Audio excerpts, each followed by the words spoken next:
पत्रकार योग कल्याण समिति आप सभी पत्रकार साथियों की समस्याओं को लेकर दिन रात कार्यरत है। किसी समस्या के लिए पत्रकार योग कल्याण समिति को अवगत कराएं। संगठन हमेशा आपके सहयोग के लिए तत्पर है। नमस्कार, आप देख रहे हैं स्टार न्यूज प्लस। मैं हूं आपके साथ अमृता कंचन। आइए रुक करते हैं खबरों की ओर। तब तक बने रहे स्टार न्यूज प्लस पर मेरे साथ।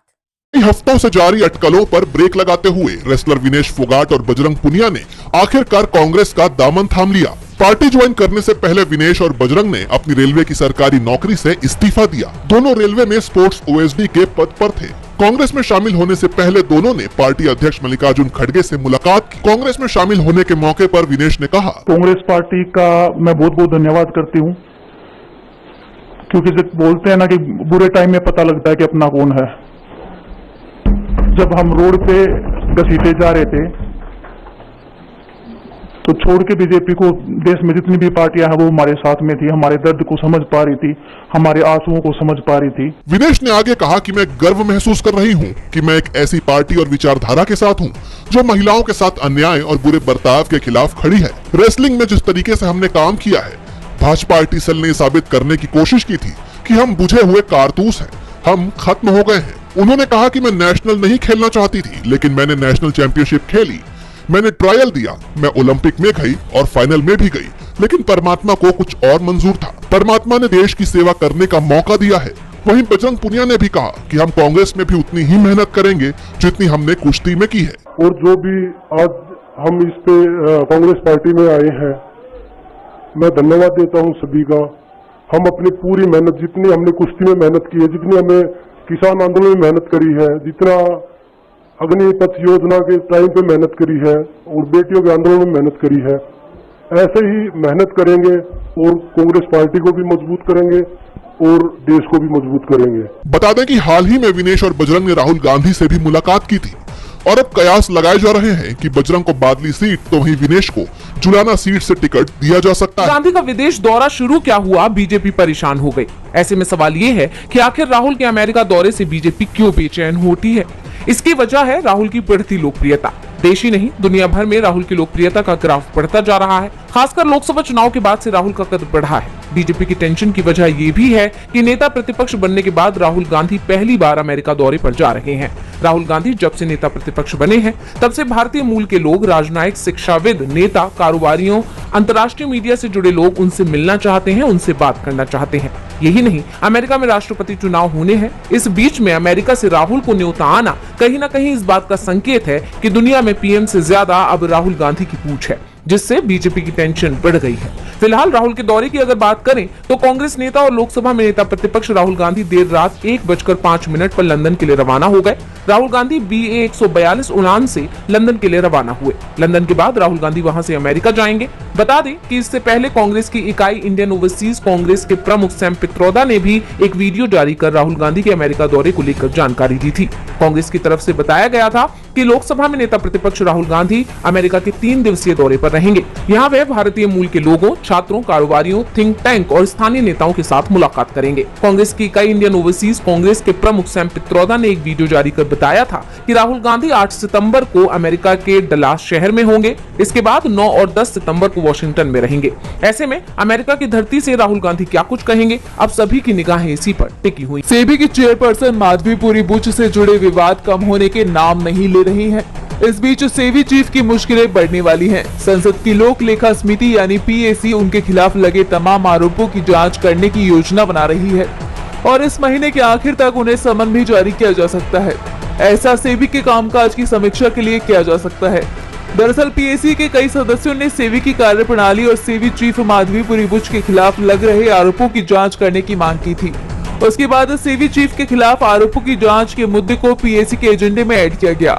इस मुद्दे को PAC की 29 अगस्त को हुई पहली बैठक में एजेंडे में जोड़ा गया। संसद की इस समिति में सत्ता पक्ष और विपक्ष दोनों के सदस्य शामिल होते हैं।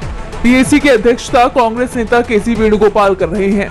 इसको लेकर विवाद की संभावना जताई जा रही है। कांग्रेस नेता केसी वेणुगोपाल की अध्यक्षता वाली समिति ने अगले 5 सालों के लिए 161 विषय तय किए हैं, जिन पर चर्चा की जानी है। बता दें कि कांग्रेस प्रवक्ता की तरफ से आरोप लगाए गए कि सेबी चीफ आईसीआईसीआई बैंक से रिटायरमेंट के बाद भी सैलरी ले रही थी, जिसके बाद से केंद्र सरकार और सेबी चीफ सवालों के घेरे में आ गई है। विपक्ष लगातार सरकार और सेबी चीफ पर हमलावर है। दिल्ली के सीएम अरविंद केजरीवाल की जमानत पर सुप्रीम कोर्ट 10 सितंबर को फैसला सुनाएगा। दावा तो ये किया जा रहा है कि सुप्रीम कोर्ट सीबीआई के मामले में केजरीवाल को जमानत दे सकता है।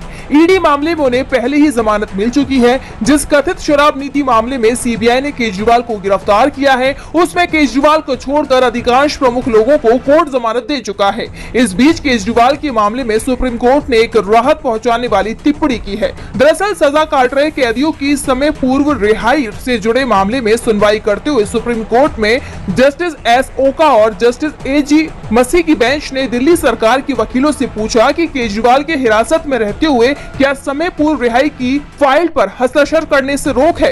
एएसजी ऐश्वर्या भाटी और वरिष्ठ वकील अर्चना दवे ने कहा कि इसका पूर्व में कोई उदाहरण नहीं है, वे निर्देश लेकर कोर्ट को सूचित करेंगे। जस्टिस ओका ने कहा कि अगर ऐसा नहीं हुआ तो सुप्रीम कोर्ट को भारतीय संविधान के अनुच्छेद 142 के तहत मिले अधिकारों का प्रयोग करना होगा, क्योंकि इन मामलों को इस तरह अटकाया नहीं जा सकता है।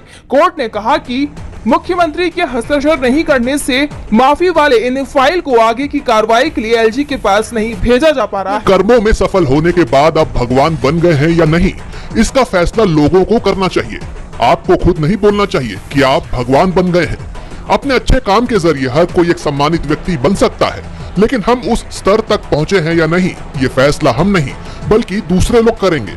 हमें कभी ये ऐलान नहीं करना चाहिए कि हम भगवान बन गए हैं। ये बात आरएसएस के सरसंघचालक मोहन भागवत ने कही है। भागवत पुणे में शंकर दिनकर काने की 100वीं जयंती के कार्यक्रम में बोल रहे थे। इस दौरान भागवत के इस भगवान वाली बात को पीएम मोदी से जोड़कर देखा जा रहा है, क्योंकि लोकसभा चुनावों में पीएम मोदी ने खुद को नॉन बायोलॉजिकल बता दिया था और खुद को भगवान द्वारा भेजे जाने और उनसे सीधा संवाद होने की भी बात कही थी, जिसको लेकर वो काफी ट्रोल भी हुए थे। अब भागवत के इस बयान के बाद एक बार फिर संघ और बीजेपी के बीच सब कुछ ठीक ना होने की खबरों को हवा मिल गई है। इसके साथ ही मौके पर भागवत ने मणिपुर को लेकर भी बात कही। भागवत ने कहा कि मणिपुर में परिस्थितियां कठिन बनी हुई हैं। स्थानीय लोग अपनी सुरक्षा को लेकर चिंतित हैं। वहां कारोबार या सामाजिक सेवा के लिए गए लोगों के लिए माहौल अधिक चुनौतीपूर्ण है। भागवत के इन बयानों से साफ है कि एक बार फिर उन्होंने सीधे तौर पर बीजेपी और पीएम मोदी को आईना दिखाने का काम किया। बिहार के सीएम नीतीश कुमार और आरजेडी सुप्रीमो लालू यादव की मुलाकात के बाद राज्य का सियासी पारा हाई हो गया है। उधर केंद्र में भी इस मुलाकात से सुगबुगाहट तेज हो गई है। खबर आने लगी है कि नीतीश बीजेपी से नाराज चल रहे हैं और किसी भी वक्त पाला बदल सकते हैं। मुलाकात की खबरें आते ही आनन फानन में बीजेपी अध्यक्ष जेपी नड्डा अपना भागलपुर दौरा छोड़कर पटना पहुंचे। यहाँ पहुंचकर उन्होंने नीतीश कुमार से मुलाकात कर डैमेज कंट्रोल करने की कोशिश की। नड्डा और नीतीश की मुलाकात को नीतीश और तेजस्वी की मुलाकात को मोदी सरकार के डर के तौर पर देखा जा रहा है। 3 दिन पहले ही नीतीश ने तेजस्वी यादव से मुलाकात की थी। इस मुलाकात के बाद केंद्र को डर सताने लगा कि कहीं नीतीश बिहार में पलटी मारकर एनडीए और जेडीयू की सरकार ना गिरा दे। इसीलिए आनंद फानन में जेपी नड्डा ने पटना पहुंचकर माहौल टटोलने की कोशिश की। घबराए नड्डा को इस दौरान नीतीश ने भरोसा दिलाया कि वो कहीं नहीं जाने वाले हैं। नीतीश के इस बयान को राजनीतिक बयान के ही तौर पर लिया जा रहा है, क्योंकि नीतीश का कब मन बदल जाए ये कहा नहीं जा सकता है। ऐसे में ये भी कहा जा सकता है कि नीतीश ने नड्डा से ऐसा कहकर उन्हें दिलासा देने की कोशिश की है, क्योंकि आखिरकार नीतीश करेंगे वही जो वो करना चाहते हैं। महाराष्ट्र सरकार में विधानसभा चुनाव से पहले खटपट की खबरें लगातार सामने आ रही हैं। इस बार के विधानसभा चुनाव एनसीपी प्रमुख अजीत पवार के लिए बेहद अहम माने जा रही हैं। लोकसभा चुनाव में मिली हार के बाद पहले से ही अजीत पवार दबाव में हैं। ऐसे में जब उनसे इसे लेकर सवाल किया गया तो अजीत पवार ने हार के लिए बीजेपी को ही सीधे सीधे जिम्मेदार बता दिया। अजीत पवार ने कहा कि लोकसभा चुनाव में एनसीपी की हार का सबसे बड़ा कारण पीएम मोदी का नारा बन गया। अब की बार 400 पार का नारा लोगों को पसंद नहीं आया, क्योंकि लोगों को लगा कि 400 सीटें जीतने के बाद एनडीए सरकार संविधान बदल देगी, समान नागरिक संहिता लाएगी, सीएए लागू करेगी, आरक्षण खत्म कर देगी। इसका चुनाव में काफी असर हुआ। साथ ही 400 पार के नारे और अभियान के कारण हमारे पार्टी कार्यकर्ता निश्चिंत हो गए कि हम ही जीत रहे हैं।